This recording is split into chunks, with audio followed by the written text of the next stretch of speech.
Kwanza niwapongeze Mlandege kwa kufanikiwa kutinga hatua ya nusu fainali. Nimefurahishwa mno na matokeo ambayo wameyapata jioni ya leo, na ziko sababu tatu za msingi ambazo zimenifanya mimi nifurahi kuiona Mlandege amefanikiwa kuingia hatua ya nusu fainali. Sababu ya kwanza, Mlandege ameifunga Singida, nimefurahi. Na sababu ya kwanza ambayo imenifurahisha ni kwa sababu siipendi Singida. Kwa hiyo kila baya la Singida kwangu mimi ni faraja kubwa kweli kweli. Kwa hili Mlandege wamenifurahisha pakubwa. Lakini sababu ya pili iliyonifanya nifurahi Mlandege kufuzu hatua ya nusu fainali ni kuchanganya rangi ya mashindano. Isingependeza hata kidogo nusu fainali kuwa timu zote za bara, inakuwa haiongezi chachu sana, yani inakuwa tu ni wale ambao tunacheza kila siku. Lakini kama haitoshi, kwa mfano sasa hivi Azam unacheza naye kwenye ligi, unakutana naye kwenye CRDB, unakuja sio kwenye Muungano, kwenye Mapinduzi, yani ni kama vile timu ziko chache.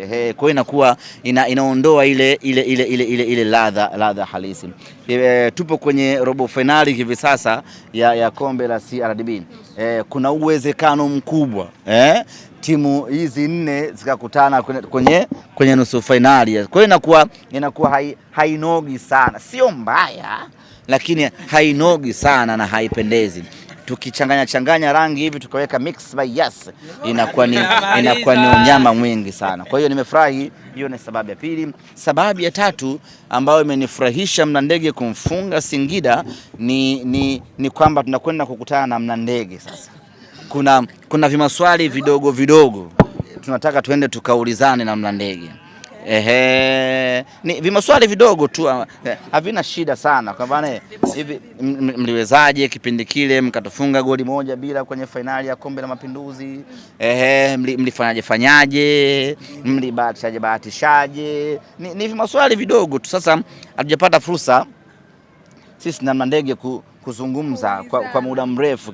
Sio kisasi. Mkubwa hawezi kuwa na kisasi na mtoto. Ni maswali tu, yani bana, mlifanyaje? Mliwezaje? Mlikula nini hiyo siku?